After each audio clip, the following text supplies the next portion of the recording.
Hi friends, నా videos కానీ మీకు నచ్చినట్టయితే please like and subscribe my channel. ఈరోజు నిండు నూరేళ్ల సావాసం సీరియల్లోని రాథోడ్ శారీని పట్టుకొని ఫోరెన్సిక్ ల్యాబ్కి బయలుదేరి వెళ్తాడు. బాగి ఇదంతా తెలుసుకొని మనోహరికి వార్నింగ్ ఇద్దామని చెప్పి తన రూమ్కి వెళ్ళి చూసేసరికి మనోహరి అటు ఇటు తిరుగుతూ టెన్షన్ పడిపోతూ చెమటలు పట్టి తిరుగుతూ ఉంటుంది.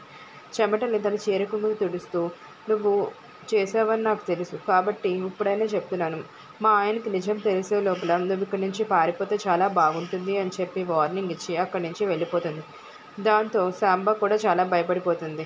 రణ్వీర్ కాల్ చేసి హెల్ప్ చేయమని అడుగుతుంది. కానీ రణ్వీర్ మనోహరి నిజాలన్నీ బయటపెట్టి, అది సొంత ఫ్రెండ్నే చంపిన దానికి నేను ఎందుకు హెల్ప్ చేయాలి, దాని కరుపు దాన్నే వదిలేయాలి అని చెప్పి, నువ్వు అక్కడ ఉంటే నిన్ను కూడా ఇరికించి నువ్వు కూడా చనిపోతావు కాబట్టి నువ్వు పారిపో అని చెప్పి రణ్వీర్ శాంబాకి చెప్తాడు.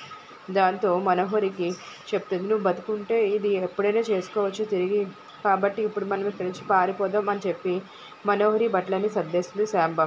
ఇద్దరూ కలిపి పారిపోదామని బయటకు వచ్చేసరికి హాల్లోనే అమరేంద్ర కూర్చొని ఉంటాడు. కాబట్టి ఇక్కడి నుంచి అవ్వదని చెప్పి మేడం మీద నుంచి పారిపోదాం అనుకుంటారు. అప్పుడే రాథోడ్ ఫోన్ చేసి, ఆ శారీ మీద వేసిన స్ప్రే చాలా పవర్ఫుల్, అది ఎవరు కట్టుకుని ఉన్నా సరే అది మంటని అట్రాక్ట్ చేస్తుంది, నిమిషాల్లో కాలి బూడిదైపోతారంట సార్ అని అనేసరికి అమరేంద్ర ఇంకా టెన్షన్ పడుతూ, దాని మీద ఫింగర్ ప్రింట్స్ చూపించామనేసరికి ఇంకా లేదు అంటే, నువ్వు ఇప్పుడు చూపించు తర్వాత చూస్తాను నేను వాళ్ళ సంగతి అని చెప్తాడు.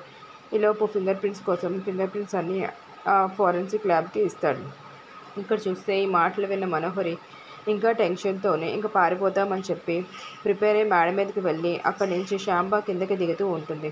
ఈలోపు మళ్ళీ రాథోడ్ ఫోన్ చేసి ఆ ఫింగర్ ప్రింట్స్ మనోహరివే అని చెప్పేసరికి రాథోడ్ అవునా అన్నట్టు పెద్దగా అరుస్తూ లెగిసి మనోహరి రూమ్లో చూస్తాడు. అక్కడ మనోహరి కనిపించకపోయేసరికి బాగి కూడా వస్తుంది. ఇద్దరు కలిపి బాల్కనీలో చూసేసరికి అక్కడ దిగి పారిపోతూ కనిపిస్తుంది మనోహరి.